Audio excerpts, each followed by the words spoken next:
Beautiful friends, welcome to the Ascending Crows podcast. Today is a special episode as I'm interviewing a very good friend of mine, actually, from high school, friend of mine and a friend of Manny's, Justin Goodlow. He is a musician and he's been playing guitar for as long as I can remember. I've always looked up to him and respected him so much for not only his musical ability, but his interest in music. And he shares with us today some beautiful music that he's written and that is deeply inspired by his practice of Buddhism. When Justin and I first discovered that we were both very interested in Eastern philosophy, I believe he was studying more of the Japanese Zen, but his more recent path is in the Theravada tradition of Buddhism. So we have a very deep conversation of our practices and how they relate to art and really just all the areas in between. So sit back and enjoy the beautiful music of Justin Goodlow. Ascending Crows Podcast.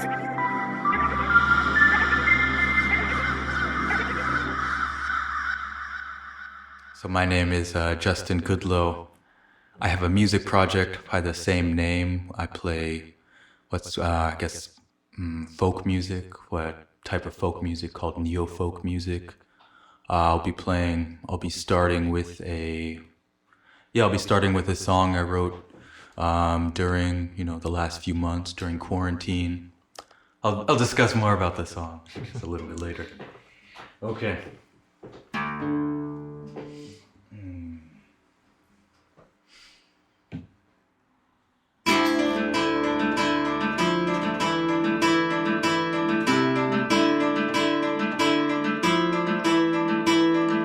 I can feel that the air has grown stormy and my sails take the winds that blow, take the winds that blow.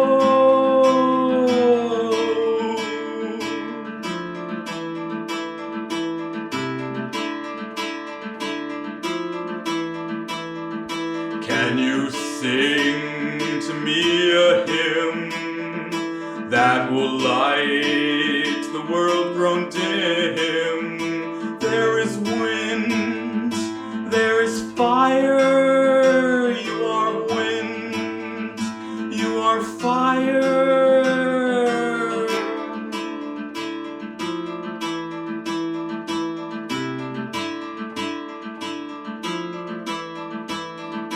I am wind, I am fire, but what is said of earth or water?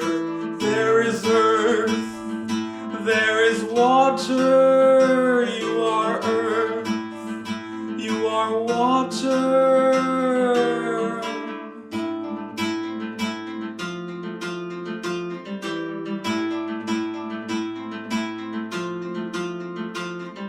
Within all life, you are life.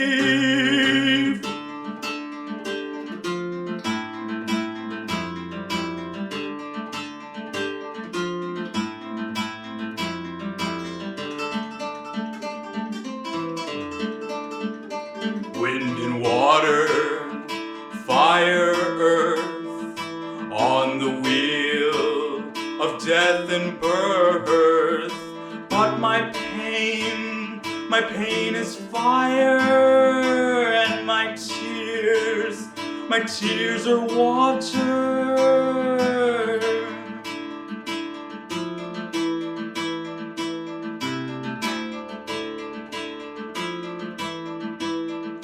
Can you lift me to the sun, where time is gone and all is one? Oh my son, do not fear, I am there, I am here.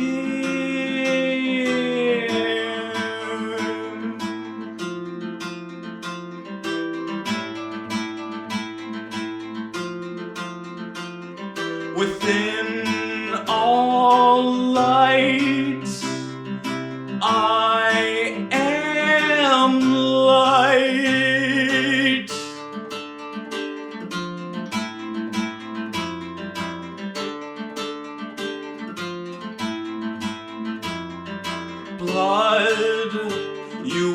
flow with this river of blood.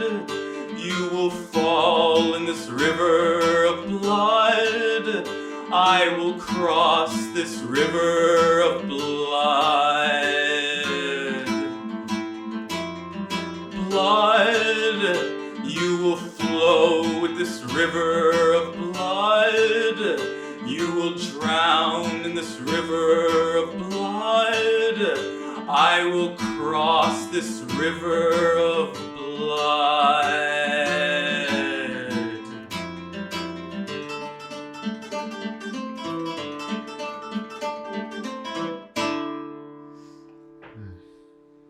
Fuck. Wow. Thank you, Thanks. Justin, for playing. What's the title again? I actually haven't come up quite with a title for that song, but it's like a dialogue. It was kind of inspired by a poem by the poet W.B. Yeats, where he has like a dialogue between self and soul. And I kind of thought of that framework where it's like it's guess like the higher soul talking to like the ego. Right. This kind of like universal consciousness or something talking to like the individual soul. Right. I sort of could hear that in your imagery of light. You're sort of talking about like the small self connecting to the large self. Yeah. And I really, what I really like about your lyrics, because I've been listening a little bit more to your music in preparation, is that I love your traditional use of imagery, like the elements and the Dharma wheel. I think for the genre of music you're putting out, you say it's neofolk, but it's still folk, right? Yeah. So to draw on these traditional elements and to bring them to light with such crisp imagery, I love what you are showing. Thanks. Yeah. I love that it did tie into, we've been talking all about like the elements. Yeah. And really like we've been talking about this recently on mics and off about like how like the elements relate to all different like parts of us and everything around us. So that was like your imagery pointed to that, like saying, my tears are water, like a representation of each of the elements. Yeah. Mm-hmm. Yeah, I mean, this is like a thing as I'm practicing meditation and practicing like the Buddhist tradition. Part of it is recollection of the elements and how everything is created from, wind, water, fire, earth, or air, water, fire, earth. Right. And contemplating the impermanence of these elements. Exactly. It's interesting, like the way that I write music and kind of the imagery I use in that song. In Buddhism, you don't have the soul, but it's like this idea of maybe the ego and maybe the kind of higher self is something like nibbana or like Buddha nature or something like that. Well, I mean, in Buddhism, the concept of the soul isn't believed in, but since it comes from Hinduism, they still, use concepts like the net of Indra to represent the totality of all these individual consciousness experiences. And so that is our smaller self, but we're all connected with one another, so that when you sort of connect with your bigger self, you're sort of resting in that in-between space between the nodes, right? And I mean that just reflects Buddhism so much as being in between, right? What I wanted to, like Manny was saying, the way you use the elements. I mean, it seems, and what I love, especially because it connects with my, practice, is the way you talked about really fire and water specifically. Right. Your tears being water. Because I that really got personal to me, because really that.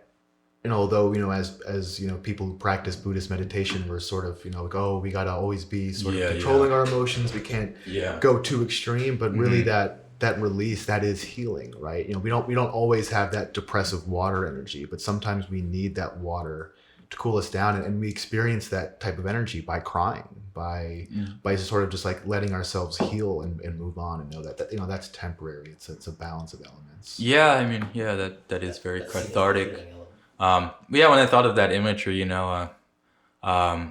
especially in the Theravada tradition, when we think of spirituality, we think of something like up in the clouds. Right. But it's actually, it addresses, and what's really addressed in the Theravada tradition of Buddhism is that, spirituality and the practice of these things, the goal is to end suffering. Right. Right. This is the main goal. Mm-hmm. And the attainment, like the attainment of spiritual knowledge, is it's seen as a means to this end.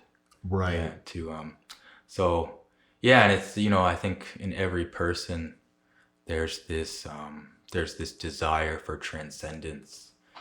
Even people who aren't necessarily conscious of it, but when any desire or like anything we do, it's a craving for like some kind of, nibbana is like extinguishment. It's like a extinction.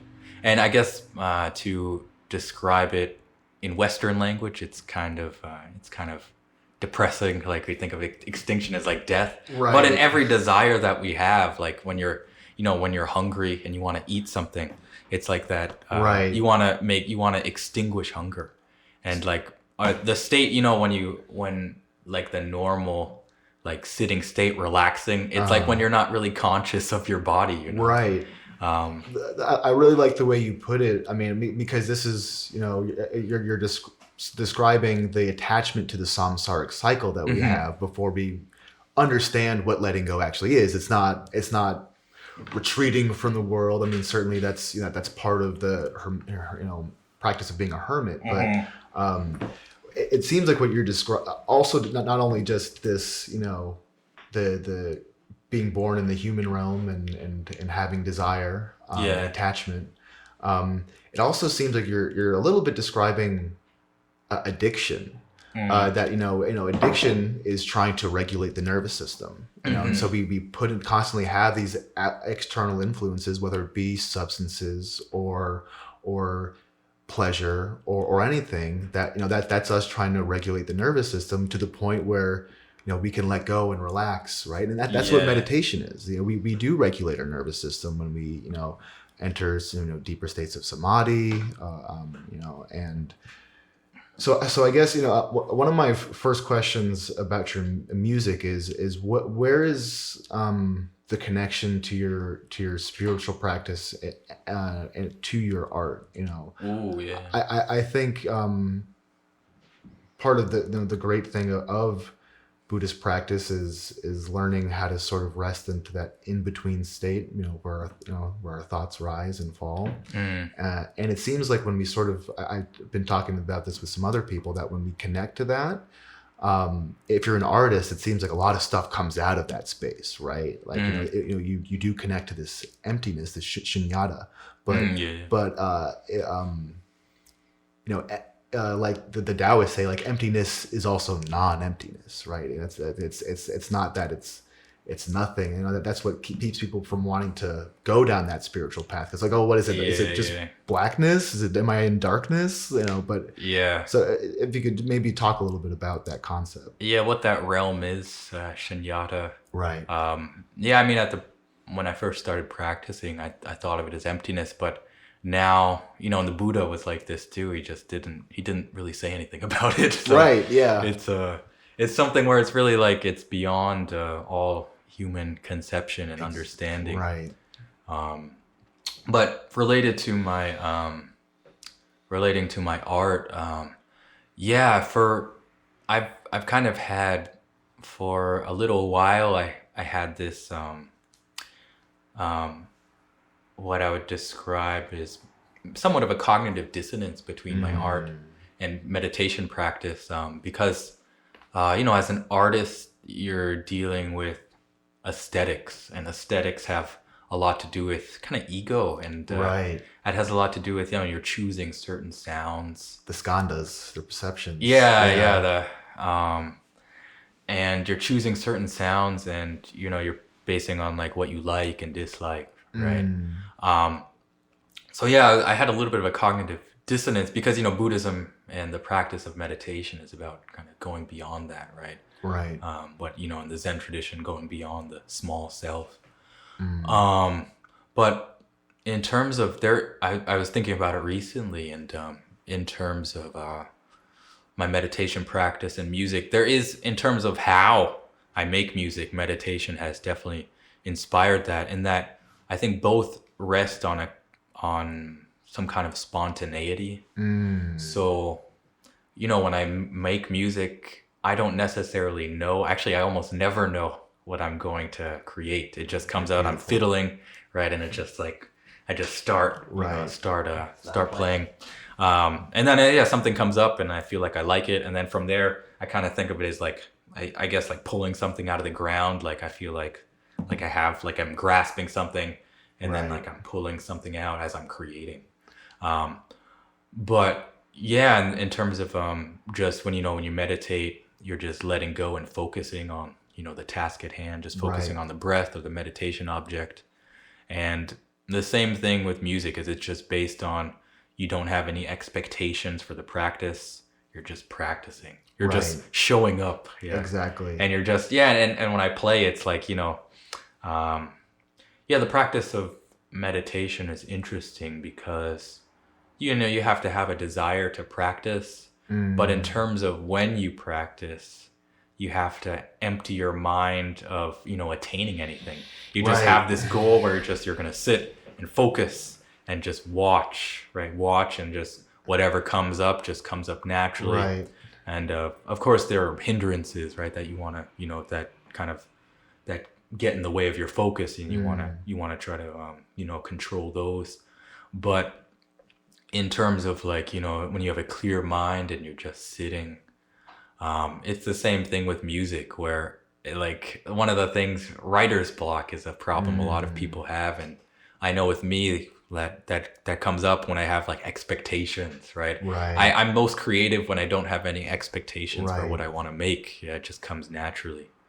And yes, some days I'm really feeling creative, other days like whatever. And so you just show up. It's like meditation practice. You're just showing up. I love how you put that. You just show up, right? It's so interesting how the thing that may lead us to the practice, like desire is what leads us most to the practice. It's not like that we have I'm gonna do this for altruistic reasons. I'm gonna do this to serve, right? No, it's usually like a you encounter someone, it's like I kind of, that guy's interesting, right? He's got something that I'm intrigued by, and it inspires you to do something.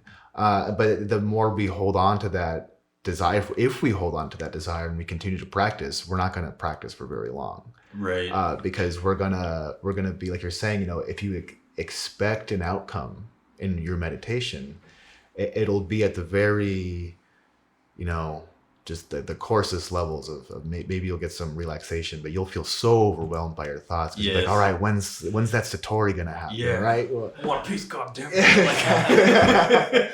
So likewise, what you're saying in your art, there's this Japanese term I love. It's wabi sabi. I've heard of that term, but I'm not too familiar with it. So it's based. I don't know the exact translation, but it's basically like, if you apply wabi sabi to your art, if you make a mistake, you're not supposed to see it as a mistake. You're supposed to see it as something that was meant to be in part of your art, to represent the imperfect nature of a practice, right? And so I think that's the same mindset that we have to have with our meditation, because it's something you really only can apply the practice of samatha and vipassana when you let go. And the more that we try to control a situation, the further that we're actually gonna get from our practice. That imperfection. I mean, seeing that imperfection in a lot of ways, seeing that imperfection as an imperfection is something that's conditioned by Right. the defilements, greed, hatred, and delusion. Because when you look at like a piece of art or something and you see something imperfect about it, you can examine it more and like, what is there that's imperfect about it? Right. It's just our own sense of symmetry or own sense of beauty. But Right. objectively, when you're just looking at something, there's nothing wrong with it. It's just, all the problems that we have. We know we create our own problems. So when you look at something and you see something is wrong with it, it's not something wrong with the thing, but it's like, Right. it's something internal. It's I love the Buddhist concept of intercodependence or sorry, codependent arising. Yeah, the dependent origination. Sort of in the fact that the observer and the observee aren't these two separate things, right? They have to be these phenomena existing at the same time, right? Like, likewise, there's that saying, medicine wouldn't exist without disease. Yeah. Yes. And so anything that that we project onto, oh, I wish this situation, why isn't this situation different? Like, and we don't examine ourselves, right? Mm-hmm. We only examine the situations. This needs to be, but we don't see how our influence is adding to it, right? We can't separate ourselves from that. Yes. And so when we can understand that and be easier on, maybe the issues that we, and problems we'll have with other people or situations. Exactly. We can be easier on ourselves in what we do. Yeah. Like, oh, this was a slip up, but it's part of it now, right? This isn't, by accident. Yes. Yeah, that's it. There are certain things like what I would say is that it's definitely, you can't separate the perceiver from what is being perceived. Right. And I think there are a lot of the times in the practice, like, people get this there's like, what I like to say, like a fine line, like there are certain things that are worth making as problems, right? Mm-hmm. So meditation, the difficulties you have in meditation, like, if you're meditating and you're experiencing a lot of anger, right? You should see that as like, something like a hindrance, and you want to, you can have, there's some things where it's not just watching, but methods where, like metta meditation, I don't know, like loving kindness meditation, that can counter all these hindrances, right? Absolutely. So yeah, there are certain things that are, there's certain things that we create our own problems, but Right. There are certain things that, you want to kind of make a issue out of, like something where this is important to fix. Yeah. Absolutely. Because there is like, there is on a certain scale, especially in spiritual practice, there is, better and worse. I mean, it's interesting. It's kind of a paradox, because when you think of these terms, Mahayana, Hinayana. When you think of this term, better or worse, like, it's like greater vehicle, lesser vehicle. Yeah, that's an interesting distinction there. Yeah. But when you're thinking of like there's progress to be made in meditation, and right. It's interesting. If you think of progress and you have the desire for progress, like while you're meditating, you're not gonna make progress. Yeah.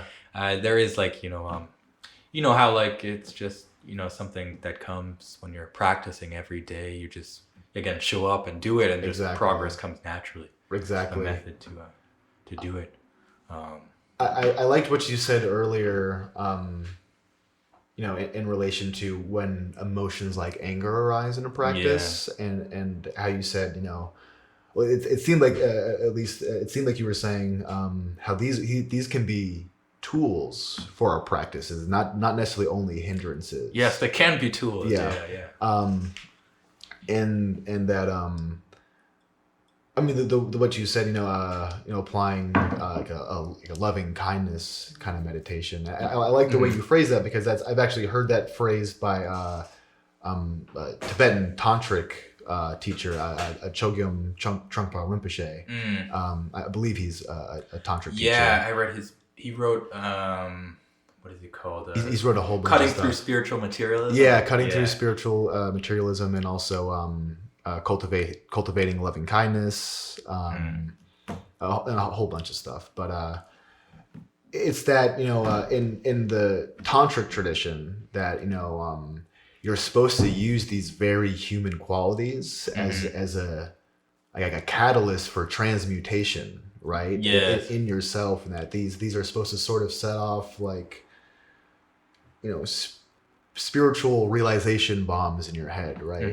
That is supposed to be much faster than like the Zen or contemplative tradition, right? Which I mean, it seems weird to say, oh, this is like a shortcut to that. I don't think anything should be viewed as that, but I just think it's interesting how we can see these things as tools rather than hindrances, and that.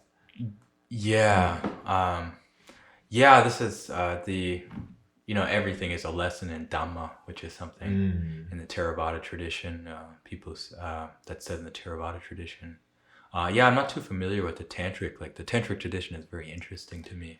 It's interesting, yeah. Yeah. Like you might not have the same language as in the Theravada tradition. You might not have the same language, but you do have somewhat of the basic idea where every like painful feeling or every when you're angry, it's a lesson. You can use it as a lesson in Dhamma. Right. You can use it as a object to train on. To train. Exactly. You can use it as a training. How do you say it? Base for training. Yeah. Right. If someone is working around a certain feeling, right? When this feeling comes up, it can offset mindfulness. Right. And that's it can be used for practice. It's interesting. Like the Theravada tradition is very very straightforward. It's like the goal is just how would I describe? The goal is basically just very minimal meditation, just focusing on object, attaining samadhi, and then using samadhi to investigate with wisdom to overcome and analyze the three defilements: greed, hatred, and delusion. Use these to kind of penetrate mind states, penetrate the nature of the body as anatta, anicca, and dukkha. Suffering, not self, and impermanent. Right. Yeah, and the way of cultivating samadhi to see these things not on just a conceptual level, but to really see these things so they penetrate deep into the mind. Right. Yeah. I'd like to talk a little bit about not samadhi, but the tools that we can use in our everyday life. In Chinese Buddhism, Mahayana, or I guess that's a broad term. It's just a broad term, specifically Chan, which is Mahayana. But the terms for samatha and vipassana got translated into things that come from Taoism, really. It's Chi and Quan. Oh yeah. And how these are sort of applications, to sort of help us navigate what you're saying, right? That you use samadhi, that one what comes from a one-pointed practice, right? Yeah. But how we have so many levels of that, and we have to use our awareness to sort of balance that out, right? And that we use when we balance this one-pointed focus with these levels of awareness, that we not only become aware of these tools of meditation and actual practice of meditation, but on sort of like a social level, a cultural level, that we become more aware of a lot of different things. We start to sort of see the holes in our previous logic, or just some divisive things that we see out there in the world. Yes, definitely. And it seems like just when you use these tools of vipassana and samatha, that your art can sort of get tweaked a little bit, right? That you're perceiving, not only maybe perceiving your own art or other people's art differently, rather, but your own artistic practice, right? Could you talk a little bit about that? Yeah. When I'm perceiving my own artistic practice, Sorry, it might be definitely a wide question. I know. I just thinking about it. Like, yeah, you're perceiving how I perceive how is meditation or that level of awareness affected how I view art. Exactly. Yeah. Yeah, it has had an effect. How would I describe? You become more sensitive to, I think, different energies of music. Again, this is interesting. It's not something that we talk about in Buddhism, but in Hinduism you have the three gunas. You have sattva, tamas, and rajas. Right. And you can listen to music, and music can give off these three different types of energies. And yeah, I guess that's the main way that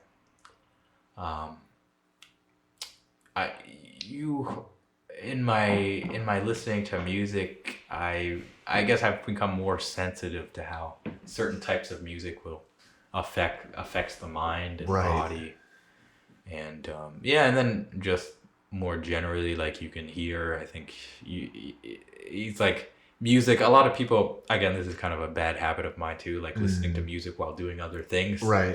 But when you practice meditation and you just focus on doing like one thing at a time, music becomes when you just sit, and I've done this before, just sitting, and I'll listen to I don't know, just whatever. I mean, this is great. Usually, like, music where you really have to sit and like appreciate, like classical music. Right. Just sit and watch the breath and listen to music, and you have a greater appreciation for this music when you're just sitting and like it's your only focus. Absolutely. You can really hear the music and the intricacies of it. And yeah, I think it's made me appreciate music more. And I guess it's made me see how certain types of music carry different energies. Right. Yeah. Yeah. That's definitely that's sort of what I was driving at with that question, because I mean, certainly in my experience in practicing Komdo, when I first had some pretty deep experiences, some stuff, given pointers by my teachers, you start to understand the things your teachers were trying to tell you a little bit before, just on like the subtle technical levels, like they're in terms of really breathing into your diaphragm for your battle cry, being just connecting your sword to your center of gravity, or your referred to as hara. Right. Yeah, this is an interesting spot right here. That's the belly. And so I mean, I first had these experiences, because in East Asia martial arts in general, but specifically, in terms of just my personal practice, Kendo Komdo, there's a saying, they say swordsmen, I mean martial arts in general, but they say swordsmen specifically operate from the dantian, the center of gravity. And not just, swordsmen, they say, artists, calligraphers, so many people, when you gain access to this area of your body, it opens up these doors of perception, and in terms of your craft, it really is. It's such a physical practice that connects us to that spiritual side. That to me, I see that's where the link is in this spectrum of practice of physical being on one end and spiritual being on the other. That when we understand the subtle movements of our abdomen, our perineum. I went totally in just such a weird direction when I sort of discovered this stuff. I was like, oh my God, stuff like this is real. Like, I gotta tell everybody, right? and it didn't go over well. It's real. It's people. I mean, because you get so sucked into it, especially because you're Like you felt the subtle breath energies? Yeah, and the warmth in your belly, right? And how that warmth, when you just focus on it, focusing on that, yeah, I mean, you can achieve samadhi by focusing on any part of the body, but in the martial arts, we're told to focus on the abdomen. Yeah. That's sort of the quickest way, or the most direct route to sort of draw that energy down. Yeah, and I forget the name in the Hindu practice, but you have the chakras, right, and the translation of the chakra here, the sacral one, the sacral one, and then below it the root. Yeah, the sacral chakra. Yeah, that's the one.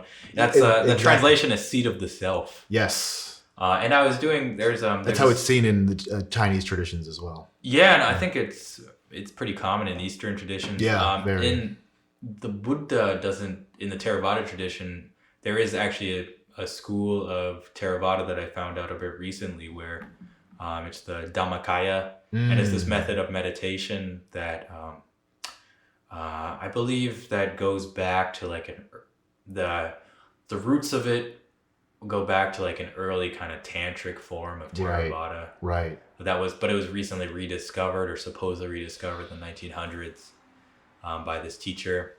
And it's this, you're meditating, and the focus is you're picturing a sphere like right here, and this is supposedly like the base of the mind. Yeah. Yeah, the seventh base of the mind.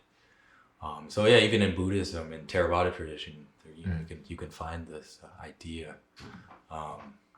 In Taoism, when you the saying is when you start to bring here, it's that you're uniting heaven down to earth. That you're bringing your consciousness down here. And what I find so interesting about this breathing technique, lower abdominal breathing, that this is actually the same movement that we did when we were infants and we were connected to our mother through the umbilical cord. That we had that motion of our abdomen, and that's what transferred the nutrients through the umbilical cord. The seat of life. Exactly. I mean, and not only that, the location that these masters are saying that you're supposed to, it's 3 inches below or an inch below the navel and 3 inches into the center. Yeah. In Korean, it's called danjun, and it comes from the Chinese word dantian, and that's the sea of our energy. That's But also in that location is where we have it's the second largest group of neurons in our body. And in the scientific community, yes, it's the gut-brain connection. Yes, exactly. It's referred to as the second brain because of the amount of what's that, neurological cells that are there. Yeah. That's where your spiritual knowledge is held. Yeah. Yeah, I mean, this is always a focus for me because I have like kind of chronic like pain here. So even right now, I'm like, I'm always attention here. Yeah. Yeah, it's a great spot. And also in the Japanese tradition, it's called harikiri. Harikiri. That's what it's referring to. It's I'm not sure what kiri means, but hara just means lower abdomen. Oh. So yeah. So the hara is referred to as that spiritual center as well. But I think it just means abdomen in general. Yeah. Yeah, I mean, when you relax this part of the body, your brain relaxes. When you relax your brain, this part of your body relaxes. There's a connection there. It's an important part. And it's so important, and it's so simple that but it's also considered like that knowledge is, I mean, maybe not within the Buddhist community, but certainly on the outside perspective, it's considered like an esoteric teaching, right? It's not something that is just generally known. It's something that you sort of have to, once you immerse yourself in some of these things, like, oh yeah, okay, what the heart of the center of gravity, what's that about, right? Why is it, do you think, that something so simple seems so profound? So profound. I think it's just like the modern understanding. The way we think of the body has made these things, I guess, seem foreign. What I mean by this is that I guess this is a topic you can talk hours about, but like the way we think and the lives we live, the way we think of the body, there is certain a lot of these Eastern teachings are focusing on is just like something that you can't really see, like the mind and the body here, but it's something where if you cultivate your awareness, you're able to perceive this. And the modern mindset is very, you see things in like very, this is kind of a cliche, but material terms, right? Yeah. So we think of the body as like these mechanical processes and that. But when we do this, we ignore the experience of the body. The experience of the body is something that it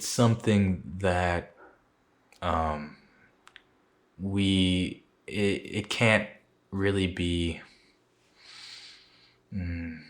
It's something that the way we think about reality, I think we've been moved. Yeah. The way we think about reality has moved us farther away from the experience of reality. Absolutely. It's really, I see it as a long-term, I mean, not to bring it to this realm, but this is how I see it, a long-term focus on patriarchal tradition and the way, I mean, when we in Taoism, if you think about the polarities of yin and yang, or divine male, divine female principles, that we've had for a long period to focus on that male element, and part of that is that's the creative element. That's what makes things. That's what is physical. That's what we can, and we're so in this physical realm that's what we care about. If it's something that we can't necessarily, isn't tangible, we're not going to care so much. And so I see that this and we see that translate into how society has been run for the past couple thousand years, right? Yeah. Yes, what you're talking about, there is some truth to that. There's this German philosopher, Martin Heidegger, who has this concept called Vorhandenheit, which is in English, it's like what would be described as it's somewhat similar to, the word evades me right now, but it's like something similar to grasping, where it's this what I guess you have this term toxic masculinity, right? Yeah. Where the toxic masculinity in what you call the worldview, the Weltanschauung, is like we have this idea that we can control everything, and that we want to reduce reality to like things we can control, and everything that we feel like we can't control. Oh, that's nonsense. It's nonsense. We have such an aversion to that. Yeah, because it's unknown. It's something that we, like you said, we can't control, and so I don't know what that is, but I don't like it. Yeah, and this German philosopher Heidegger, he kind of touched on what you call like a Zen concept, and he believed that again, he's very complex, but since Plato, that man has lost touch with what he calls being. Yes. And like this, what has arisen in consciousness, I guess he was talking particularly about Western consciousness, but you see this all around the world, is that, this mindset that we feel that, the rise of the scientific rational mindset where that reality is something we can grasp and everything else is unreal. Right. But what's interesting, you can, what his resolution to this mindset is that when you realize the mystery of this mindset just coming about, like why do we live like in this certain time and in this place, like why do we think about things in this certain way, right? That in itself is something we don't have control over. Right? These natural processes, like why do these things come up? And I think again this is an interesting idea, like the idea of, in Hinduism there's this idea of like the 4 ages, the yugas. Yes, the yugas. Yeah. Yes. And in the Western tradition you have this too, the Iron Hesiod talks about this, and I think Homer a little bit too. The Golden Age, Silver Age, Bronze Age, Iron Age. Right. And this idea. The yugas are a little bit different. Yeah, the that, yugas in terms of the amount of time that they spend. Yes, as well. yeah, the amount of time and maybe the description of them. Yeah. But like this idea of that that there's something, again, it's nebulous, like what these actually mean. Of course, yeah. And I haven't studied them in not too much depth, but the yugas I'm fairly familiar with. Yeah, and it's like right now we live in the Kali Yuga, which has been going on for a while. But this idea that consciousness is like goes through this cycle. Yeah. Yeah, and that like I don't know, but like a vague term like the universal mind, but I think there is some truth that like what we think in our consciousness is something where it just happens. It's like the seasons. Yeah. It's like just to backtrack a little bit on what you were saying before, in terms of the essence of being. Now we've sort of veered away from that, especially philosophically. In Taoism, and this term was also adopted by the Chinese Buddhists, but it originates in Taoism. There's a concept called Wu Wei, and it means non-doing, and it's not doing, right? It's non-doing. It's a action that is completely passive. And that when you sort of adopt this principle of Wu Wei, not only will your understanding of the Tao become greater, but your sitting practice will start to develop stronger, because you're no longer applying something, right? You're letting something just sort of emanate naturally. And that that is such a, I mean, that quality of completely retracting is on the opposite end of that spectrum from action, right? It's letting something be on its own and sort of go on its own, like cycles, like you were saying. And how this cycle that we see happening in our own consciousness is happening on that larger, like you said, universal consciousness. Like the concept of the yugas, they call the yugas supposed to be the end of the cycle. It's the cycle. It's the destruction cycle. Shiva's supposed to come back, and all this other stuff. Yeah, Kalki and it's kind of like the biblical version of the apocalypse. A little bit, yeah. But supposedly, I think that we're supposed to be, according to these, Hindu philosophers, that we're in the beginning of the Kali Yuga. Yeah, something. It started around ancient Greece, around that time, I believe. I think we're supposed to be like 4,000 years into the we have cycle. a long way to go. It's supposed to last for like 400,000 years or something. It's mostly things are gonna get a lot worse. It's supposed to be the time in the universe where they say that where the Dharma has disappeared. There's only 25% of so the people out of religious practice is supposed to be gone, right? Or supposedly in the first yuga, all religion was one. There was just these unified observance of spirituality. Just the Vedanta was right. But now we're in this point where it's been broken up into so many different things, and that even the people who practice religion still, only 25 of them have the Dharma, or follow the Dharma, right? Yeah. And so that we're in this essence, or this place where this really strongly divine female principle is tapped. It's gone, and we're left with this overwhelming destructive fire energy almost. Well, I'd say both of them have both the female and the male principle are kind of have this right now. They have we're experiencing the destructive aspect,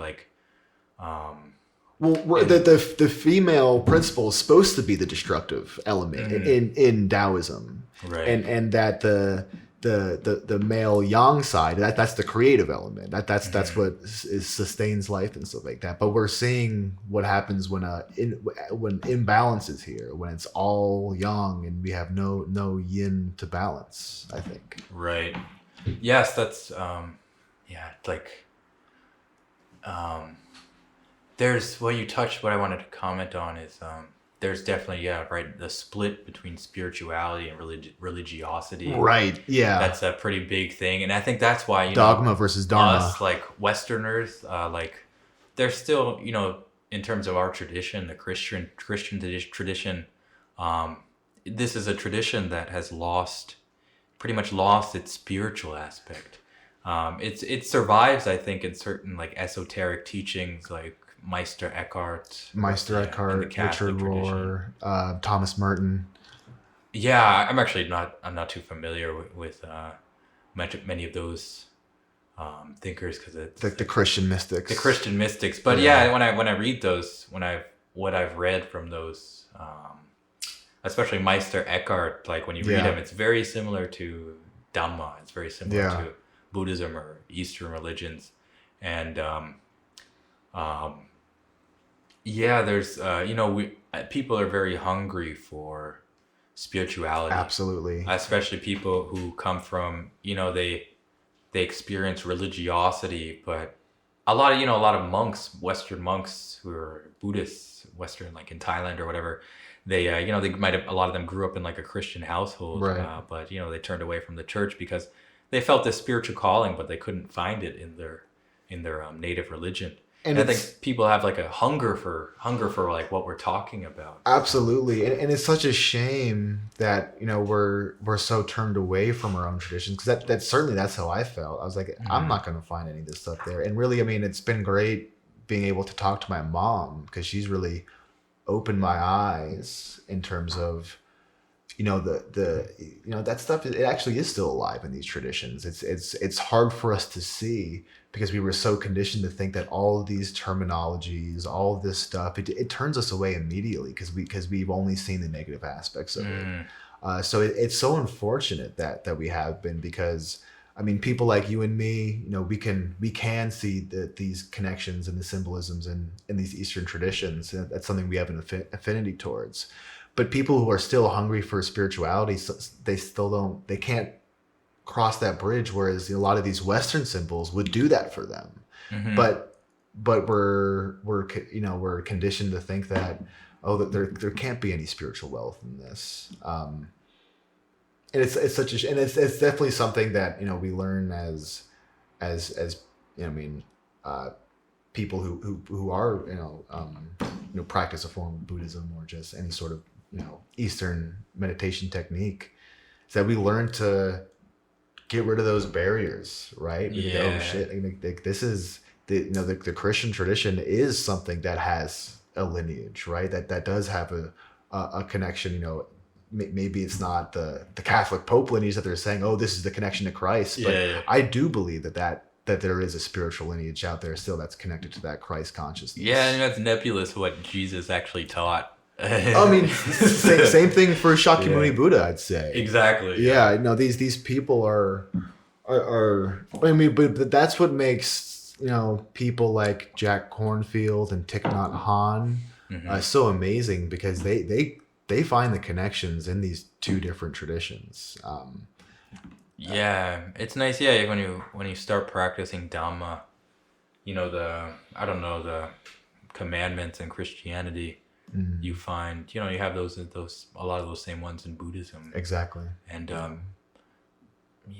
again, I like Jesus. The unvirtuous actions. Yeah, he definitely didn't teach like this kind of ritualism, like you go to church every Sunday and you'll be saved, and you confess your sins, you'll be saved. Yeah, like I think I have a feeling like if Jesus was a spiritual master, he taught more than that. And there's and something also about Eastern traditions and Buddhism in particular, it teaches spirituality as like a skill, like any other skill. Right. Yeah. You're cultivating something like, you learn how to play an instrument, you learn any skill. That's like the same with your training your mind. Absolutely. And like even just like this is like, oh, you're not gonna be saved just from going to church every Sunday. Mm-hmm. It makes people have this desire to give their lives like effort and purpose, and Eastern spirituality, I believe, gives them this can provide this this kind of impetus. I guess maybe what you call like be like a heroic impetus, I guess, that Right. people have. Yeah, absolutely.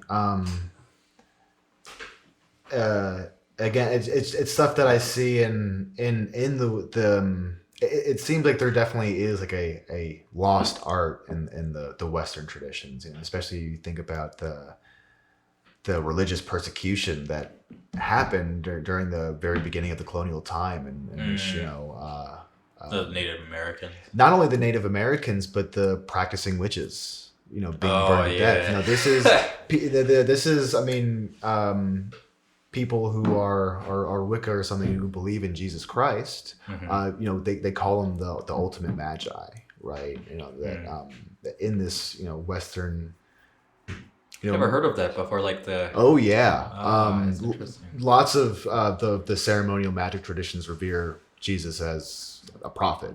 So like the witches that were burned or persecuted in Salem? Yes, yeah. They were like a sect or something. Yeah, essentially, and basically their teachings were just going completely against the current Protestant ministers.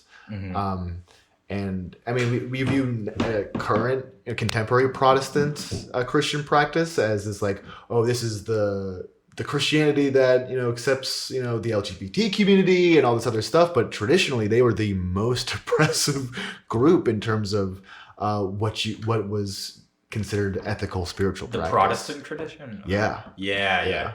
That's a kind of misconception that the Protestants who came here, they say America was founded for freedom, but it was really freedom to be more disciplined. Absolutely. Freedom to have these constrictions that they didn't have in England. Exactly.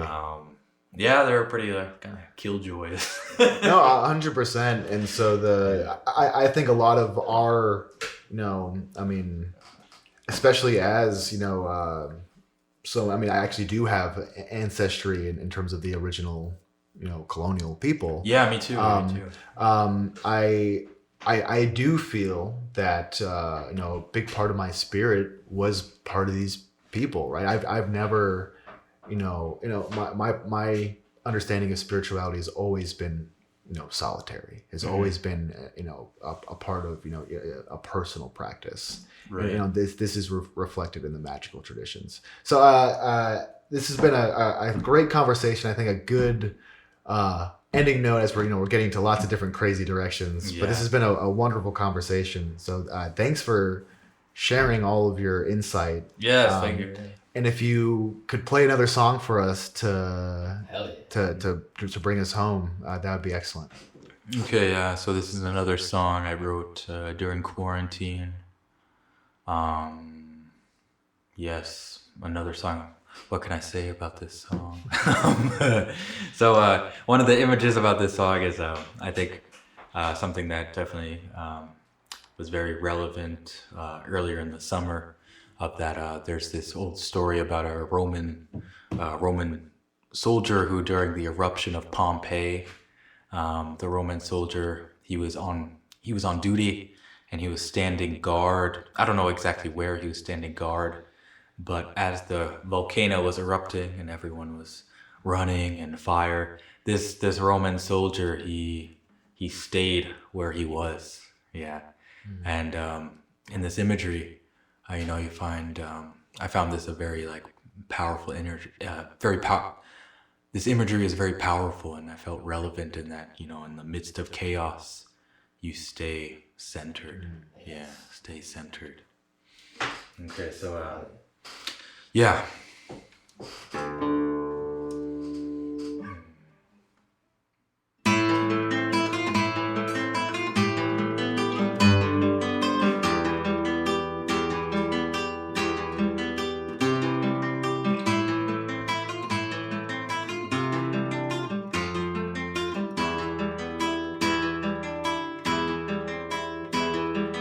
Wonder and wander, walking the silent city, the towers, the vanity unsheathed by the sun.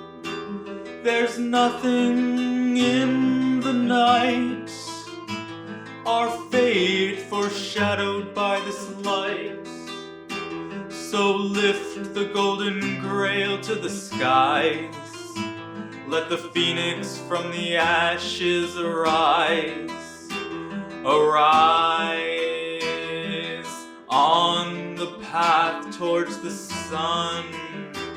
I walk over the river of time. I walk.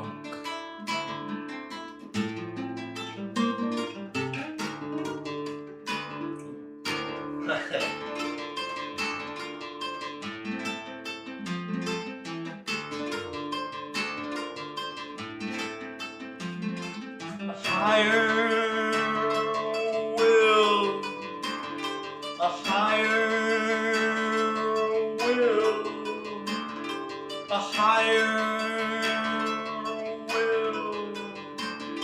a higher will.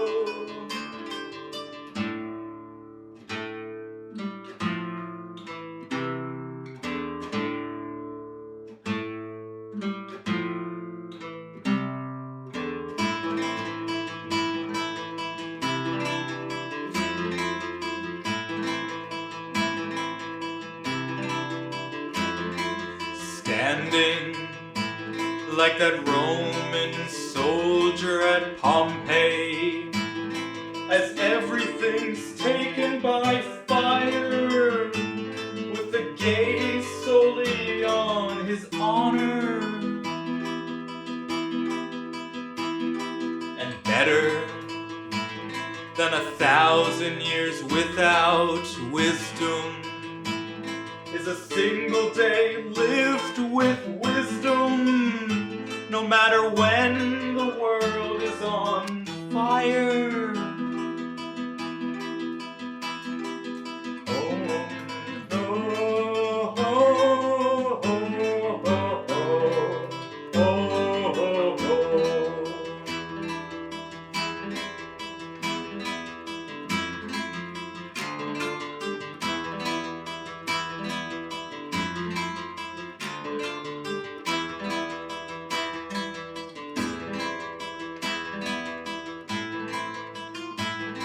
Within the woods of the mind, against the idols of the night, with heart we hasten and strive.